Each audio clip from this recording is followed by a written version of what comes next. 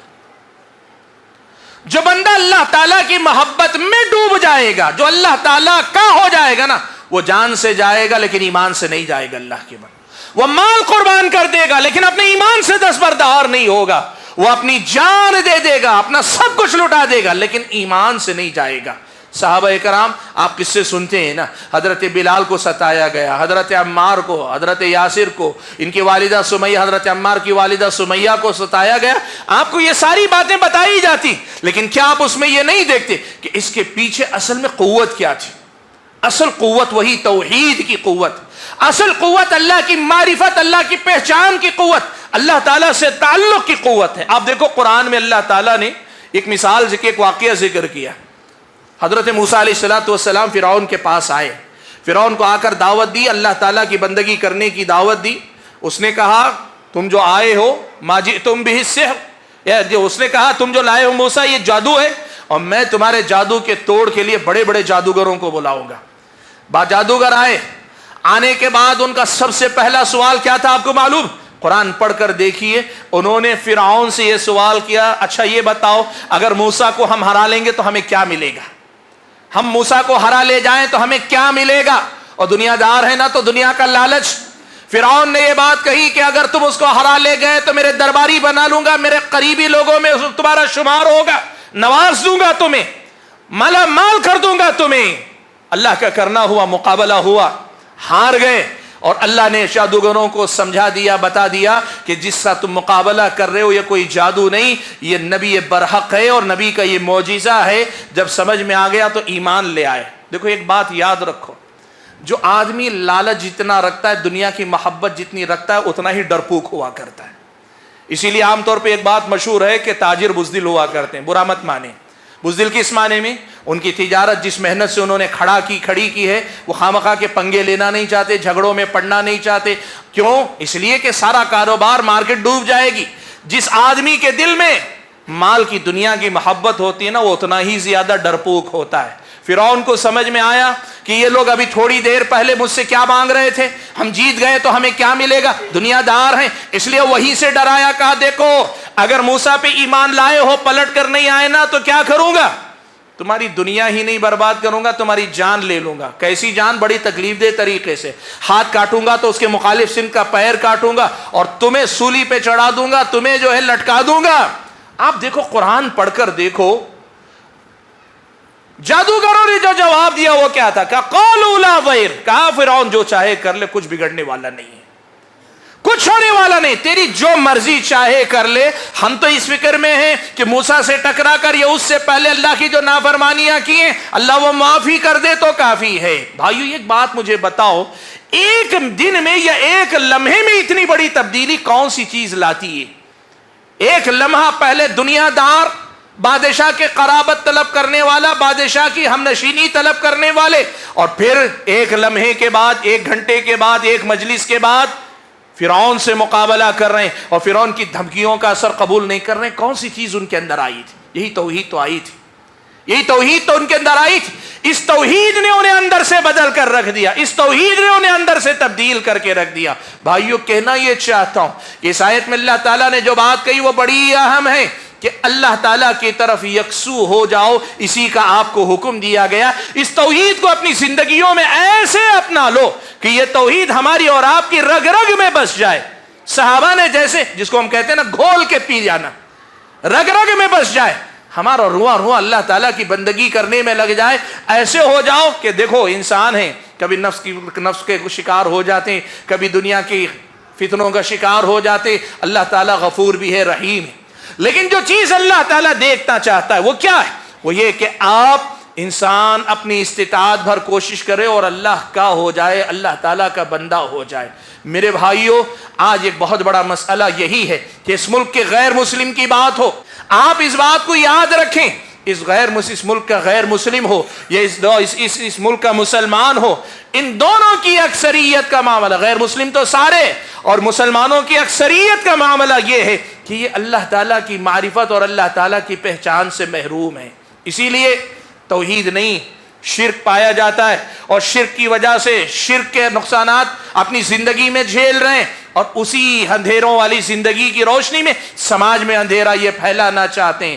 میرے بھائیوں، اگر میں اور آپ یہ طے کریں نا، میں اور آپ اگر یہ طے کریں کہ واقعی معنوں میں اللہ کی موحدانہ زندگی، اللہ کے لیے موحدانہ زندگی ہم جئیں گے اور ساری دنیا کے لوگوں کو اللہ تعالیٰ سے لا کر جوڑنے کی کوشش کریں گے، اس دنیا میں اس سے بڑا کوئی کام نہیں، اس سے بڑی کوئی نیکی نہیں، اس سے بڑی کوئی خدمت نہیں. میں آپ کو بتاؤں، کوئی آپ کے سامنے ایک یتیم بچہ ہو، یتیم بچہ، باپ مر چکا ہے اور یتیم ہونے کے ساتھ اپنی ماں سے بچھڑ چکا ہے، ادھر ادھر مارا پھر رہا ہے. ظالم سے ظالم انسان بھی ایسے یتیم کو دیکھتا ہے تو تکلیف محسوس کرتا ہے، تڑپ جاتا ہے، کہتا ہے کسی طرح اس کی ماں سے اسے ملا دو، کسی طرح اس کی ماں سے اسے ملا دو. یہ آدمی سوچتا ہے نا. آپ دیکھو، بندے کی طرف سے اللہ سے جڑنے کا جو معاملہ، اس یتیم بچے کی مثال کو سامنے رکھ کر سمجھو. ایک بچہ اپنے ماں سے، باپ سے بچھڑ کر جتنی محرومیوں کا شکار ہوتا ہے، ایک بندہ اپنے رب سے دور جا کر اس سے کہیں زیادہ بڑا یتیم بن جاتا ہے. مشرک سے بڑا اس دنیا کے اندر کوئی یتیم نہیں اللہ کے بندو، مشرک سے بڑا بے سہارا کوئی نہیں، مشرک سے زیادہ محروم کوئی نہیں، مشرک سے زیادہ اس دنیا کے اندر بدقسمت کوئی نہیں اللہ کے بندو. آج آپ ایک یتیم پہ ترس کھاتے ہیں نا، اس سے کہیں زیادہ ترس کھائیے اس آدمی پر جس کا اللہ تعالیٰ سے رشتہ نہیں ہے، اللہ تعالیٰ کو نہیں پہچانتا، اللہ تعالیٰ سے تعلق نہیں ہے. ایک تو یہ بات ہوئی کہ بندے کی طرف سے رب کو جوڑنے، بندے کو رب سے جوڑنے کے سلسلے میں ہمیں بندے کو اس نظر سے دیکھنا چاہیے کہ ایک یتیم ہے. اور دوسری طرف قرآن میں، حدیث شریف میں اللہ کے نبی صلی اللہ علیہ وسلم نے ایک بڑی پیاری بات کہی. حدیث شریف میں اللہ کے نبی صلی اللہ علیہ وسلم نے ایک بڑی پیاری بات کہی. اب یہ بتاؤ، بچہ یتیم ہو کر ادھر ادھر ہوتا ہے، بچہ یتیم ہو کر ادھر ادھر بھٹکتا ہے تو صرف بچہ تکلیف میں رہتا ہے یا ماں بھی تکلیف میں رہتی؟ ماں کو بھی برا لگتا ہے نا، ماں کو بھی برا لگتا ہے نا، ماں کا دل بھی تڑپتا ہے نا، ماں کے دل کے اندر بھی رحم کا جذبہ ہوتا ہے نا. آپ دیکھو، پیارے نبی صلی اللہ علیہ وسلم نے ایک بڑی مثال بیان کی. وہ مثال کیا ہے معلوم آپ کو؟ پیارے نبی صلی اللہ علیہ وسلم ایک جنگ کے بعد اللہ کے نبی صلی اللہ علیہ وسلم نے دیکھا کہ قیدیوں میں ایک عورت ہے، قیدیوں میں ایک عورت ہے، وہ پریشان ادھر ادھر دوڑتی پھر رہی ہے.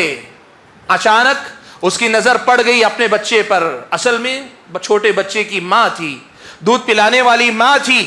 بچہ اس کا اس سے بچھڑ گیا تھا، قیدیوں میں اپنے بچے کو تلاش کرتی پھر رہی تھی. اس کو بچہ مل گیا، اس نے اٹھایا، اپنے سینے سے لگا لیا، بچے کو دودھ پلانے لگی. اللہ کے نبی بھی دیکھ رہے تھے، صحابہ بھی دیکھ رہے تھے. حضرت عمر ابن خطاب راوی ہیں، کہتے ہیں اللہ کے نبی نے حضرت عمر سے مخاطب ہوتے ہوئے فرمایا اور صحابہ سے مخاطب ہوتے ہوئے فرمایا کہ ذرا یہ بتاؤ، اس ماں سے کہا جائے، اس ماں سے کہا جائے کہ اپنے بچے کو آگ میں پھینک دو تو کیا یہ ماں اپنے بچے کو آگ میں پھینک دے گی؟ اللہ کے نبی صلی اللہ علیہ وسلم کے سوال پہ صحابہ نے کہا نہیں اللہ کے نبی، ماں ایسا نہیں کرے گی، اس بچے کو آگ میں نہیں پھینکے گی. اللہ کے نبی نے فرمایا یہ ماں اپنے بچے پہ جتنا ترس کھاتی ہے، اللہ تعالیٰ اپنے بندوں پر اس سے کہیں زیادہ رحم کرنے والا ہے. اس کا مطلب یہ ہوا، معلوم ہے میرے اللہ کے بندوں کی گمراہی سے اللہ تعالیٰ کا نہ نفع ہے نہ نقصان ہے، کچھ نہیں ہوتا. بندے شرک کریں کچھ نہیں ہوگا، اللہ کی بادشاہت میں کوئی کمی نہیں آئے گی. لیکن اللہ تبارک و تعالی بندوں کی گمراہی پر اسی قدر زیادہ اللہ تبارک و تعالی بندوں سے چاہتا ہے کہ یہ بندے توبہ کریں، اللہ کی طرف لوٹ کر آئے، توحید پر آئے، شرک سے توبہ کریں. اللہ تعالیٰ وہ اتنا ہی چاہتا ہے جتنا بچھڑی ہوئی ماں چاہتی ہے کہ اس سے اس کا بچہ مل جائے، اس سے کہیں زیادہ اللہ تعالیٰ خوش ہوتا ہے جب کوئی بندہ شرک چھوڑ کر توحید پر آتا ہے. اللہ کے نبی نے مثال دی نا، اللہ کے نبی نے کہا لَاللَّهُ أَشَدُّ فَرَحًا بِتَوْبَةِ عَبْدِهِ. اللہ کے نبی صلی اللہ علیہ وسلم نے کہا بندہ جب توبہ کر کے اللہ تعالیٰ کی طرف پلٹ کر آتا ہے، اللہ اس سے کہیں زیادہ خوش ہوتا ہے جتنا کہ وہ آدمی خوش ہوتا ہے جو آدمی اپنی اونٹنی کے ساتھ میدان میں نکلا تھا. اپنی اونٹنی کے ساتھ میدان میں نکلا, جنگل و بیابان میں جا رہا تھا, صحرا کے بیچوں بیچ جا کر ایک جگہ آرام کے لیے لیٹا, آنکھ لگ گئی, تھوڑی دیر بعد بیدار ہو کر دیکھتا یہ ہے کہ اونٹنی سامان سمیت غائب ہے. آدمی چاروں طرف صحرا ہی صحرا دیکھتا ہے, اور صحرا میں بغیر سواری بغیر سہارے کے آدمی کو اپنی آنکھوں کے سامنے موت دکھائی دیتی. اللہ کے نبی نے کہا یہ آدمی بھی ادھر ادھر دیکھتا ہے, دوڑتا ہے, کہیں نہیں ہوتا, مایوس ہو کے ہار کے پڑ جاتا ہے نیچے کہ اب موت ہی ہے, اب اس کے علاوہ کچھ نہیں. ایسی حالت میں اس کی آنکھ لگ جاتی ہے, اور پھر دوبارہ آنکھ کھلتی ہے تو کیا دیکھتا ہے کہ اس کا اپنا اونٹ یا اس کی اپنی اونٹنی سامان سمیت واپس آ گئی ہے. وہ موت کا وہ منظر دیکھنے کے بعد یا موت کو اپنی نگاہوں کے سامنے دیکھنے کے بعد زندگی کے اسباب کو اپنے سامنے دیکھے گا, اتنا زیادہ خوش ہوگا, اتنا زیادہ خوش ہوگا کہ ہمارے خوشی کے اللہ تعالیٰ کا شکر کرتے ہوئے کہے گا اے اللہ تعالیٰ تو میرا بندہ ہے, میں تیرا رب ہوں. اللہ کے نبی نے کہا اخطا من شدت الفرح, خوش اتنا ہے کہ خوشی میں کہنا کچھ چاہتا ہے, زبان سے کچھ نکل رہا ہے, بندے کو خدا, خدا کو بندہ بنا رہا ہے, کہہ رہا ہے اللہ تو میرا بندہ, میں تیرا رب ہوں. یہ اتنی شدید خوشی ہے. اللہ کے نبی نے اس بندے کو اپنے اونٹنی کے لوٹنے پہ اتنی شدید جو خوشی ہوتی, اس سے کہیں زیادہ اللہ خوش ہوتا ہے جب بندہ سچی توبہ کر کے لوٹ کے آتا ہے. میرے بھائیو, اس توحید پر محنت کرو, اس توحید پر محنت کرو, اللہ تعالیٰ کے تعارف پر محنت کرو. اور اللہ تعالیٰ کا تعارف کیسے ہونا چاہیے, 5-7 منٹ میں سے وہ بات سمیٹ کر کے میں اپنی بات ختم کر لیتا ہوں. میرے بھائیو دیکھو, قرآن و سنت میں ہمیں کچھ باتیں بتائی گئی. سب سے پہلی بات تو یہ بتائی گئی کہ اللہ تبارک و تعالیٰ کوئی قوت نہیں, جیسے سائنس میں کہتا ہے ایک پاور ہے, صرف قوت نہیں, اللہ تعالیٰ کوئی پاور نہیں.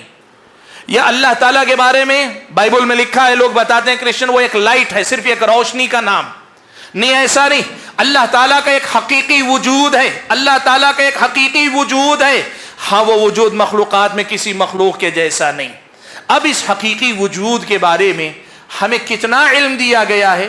قرآن مجید میں اللہ تعالیٰ نے ایک بات بیان فرمائی کا وَلَا يُحِيطُونَ بِهِ عِلْمًا, اللہ تعالیٰ کے بارے میں پورا علم بندوں کو نہیں دیا گیا, بندے پوری طرح نہیں جانتے. پیارے نبی صلی اللہ علیہ وسلم نے خود اپنے بارے میں کہا لا احصی ثناء علیک, اللہ تعالیٰ کما حقہ, میں تیری تعریف نہیں کر سکتا. اس کی روشنی میں اہل علم نے لکھا کہ اللہ کے نبی کو بھی جتنا اللہ کے بارے میں اللہ نے بتایا اتنا معلوم ہے, ساری باتیں اللہ تعالیٰ کے بارے میں اللہ کے نبی کو بھی اللہ نے نہیں بتائی. اب جو باتیں بتائی گئی ہیں ان باتوں کے سلسلے میں اگلی ہدایت حدیث رسول میں ہم اور آپ کو یہ ملتی ہے. نبی علیہ الصلوۃ والسلام نے فرمایا تفکروا فی آلاء اللہ ولا تفکروا فی اللہ, اللہ کے بندو کائنات میں اللہ تعالیٰ کی یہ جو نشانیاں ہیں نا, اس پہ غور و فکر کرو, اللہ کے بارے میں غور و فکر مت کرو کہ اللہ کیا ہے, کیسا ہے, وہ کیسا ہے. ہمیں بتایا گیا اللہ تعالیٰ کا چہرہ ہے, ہم ایمان لائے, لیکن وہ چہرہ کیسا ہے یہ بتا دیا گیا کہ وہ مخلوقات کے جیسا نہیں, مخلوقات میں کسی کے چہرے جیسا. پھر کیسا ہے یہ سوچنے کی ہمیں اجازت نہیں دی گئی. وَلَا تَفَكَّرُوا فِي اللَّهِ, اللہ کے بارے میں غور مت کرو. جو باتیں بتائی گئیں ان باتوں کو جان کر ان کی روشنی میں اللہ تعالیٰ کی معرفت اپنے اندر پیدا کرو. اور وہ باتیں کیا ہیں؟ دیکھیے, اللہ تعالیٰ کے بارے میں جاننے کے 2 بنیادی ذریعے اللہ تعالیٰ نے قرآن و سنت میں ہم اور آپ کو بتائیں.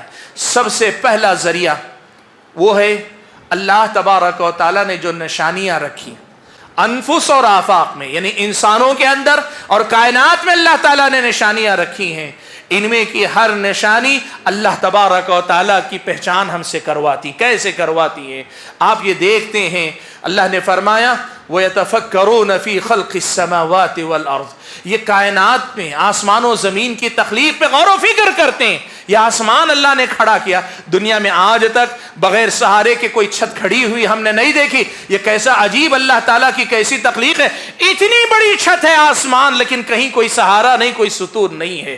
ہم نے زمین دیکھی ہے, زمین کیسی کیسی اللہ تعالیٰ نے بچھائی ہے, پہاڑ اللہ نے کیسے بنائے ہیں, ایک ایک مخلوق پہ غور کرتے جاؤ تو کیا زبان سے نکلے گا؟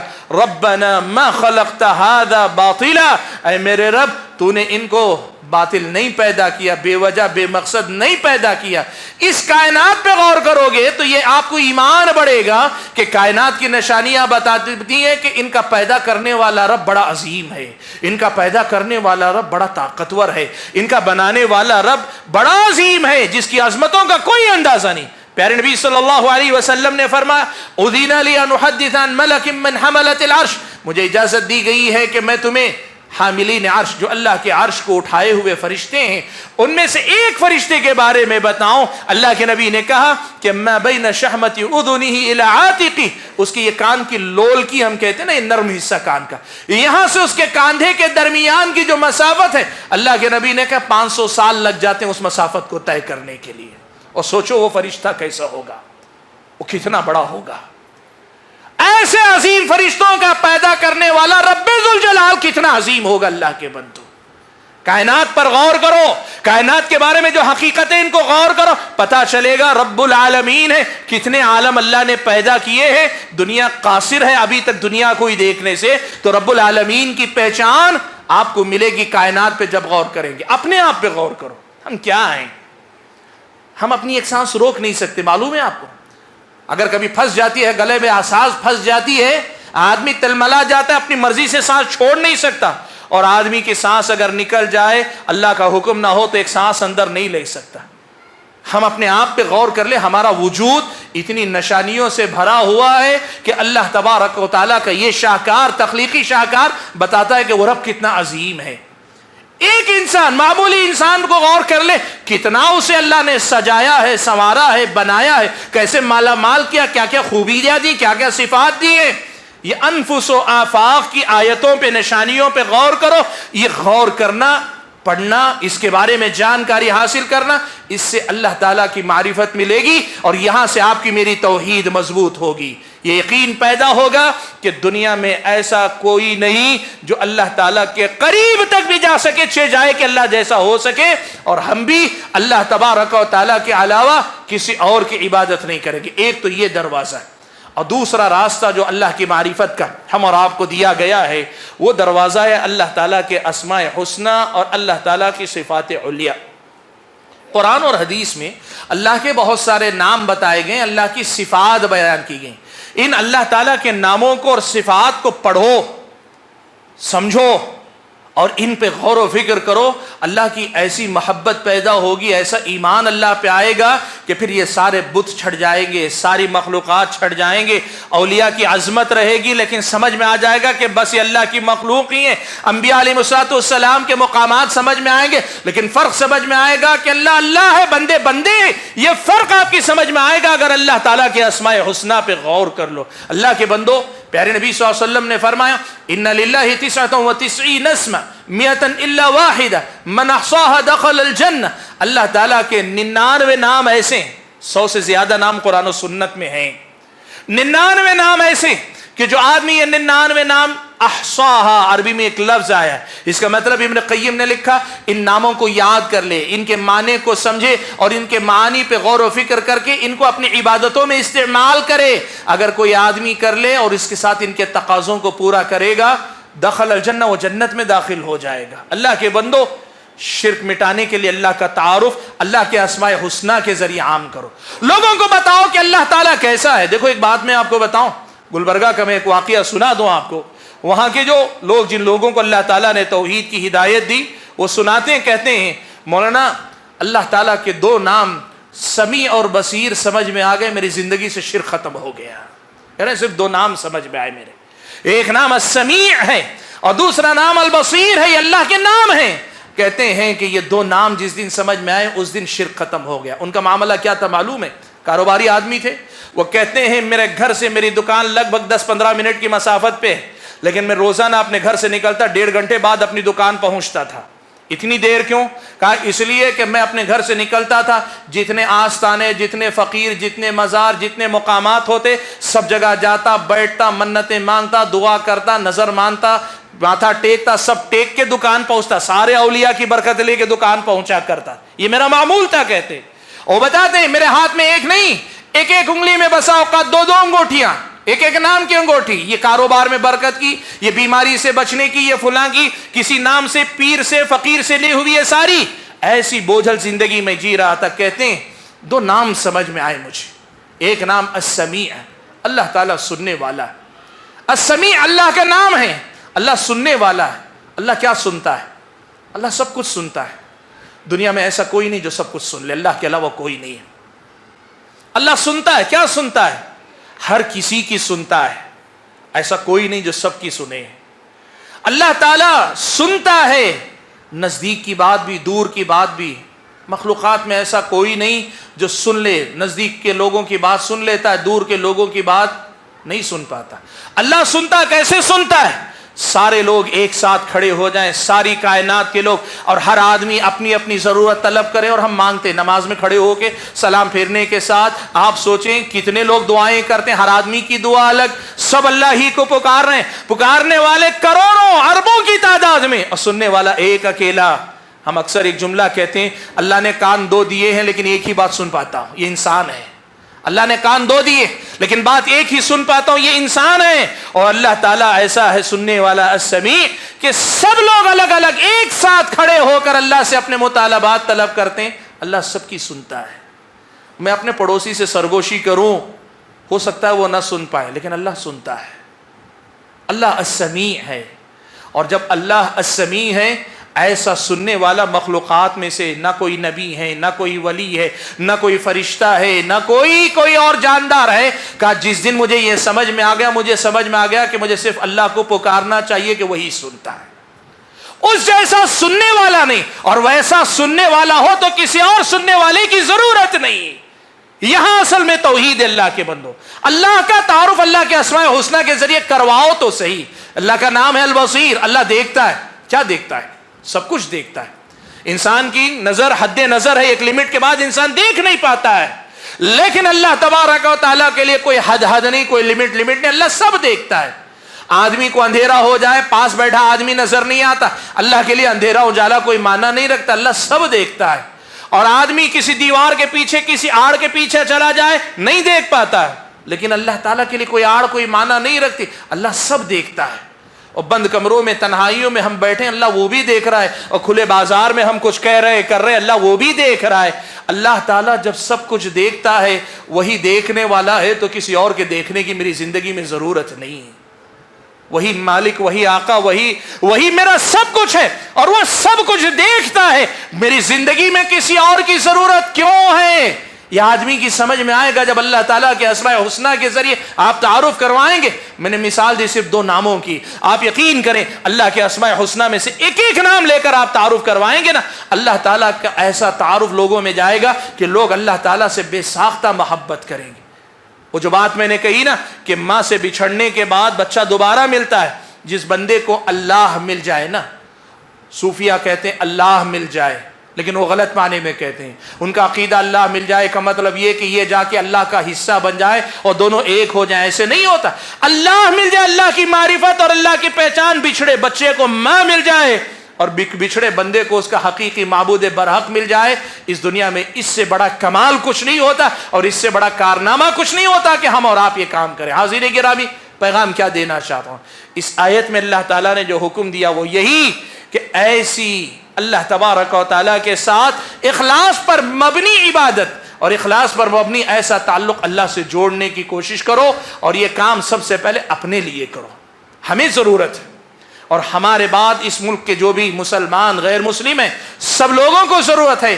بندوں کو بندوں تک پہنچانے کے کام بہت لوگ کرتے ہیں، لیکن بندوں کو ان کے رب، ان کے مالک حقیقی سے ملانے کے لیے محنت کرو، کوشش کرو، توحید پر کام کرو۔ یقین مانو اللہ تبارک و تعالی ہماری اور آپ کی زندگیاں سنوار دے گا، اور ہماری اور آپ کی آخرت کو اللہ تعالیٰ کامیابی سے ہمکنار کر دے گا۔ میں اپنی گفتگو کو ختم کرتے ہوئے اللہ تبارک و تعالیٰ سے دعا کرتا ہوں کہ اللہ تعالیٰ مجھے اور آپ سبھی حضرات اور خواتین کو جو کچھ کہی سنی گئی باتیں ہیں، ان باتوں کو سمجھ کر اپنی زندگی میں ان پر عمل پیرا ہونے کی توفیق عطا فرمائے۔ اللہ تعالیٰ ہم اور آپ کو سچی اور خالص توحید نصیب فرمائے، اسی پہ زندہ رکھے، اور جب موت آئے تو اسی توحید پہ اللہ تعالیٰ ہم اور آپ کو موت نصیب فرمائے۔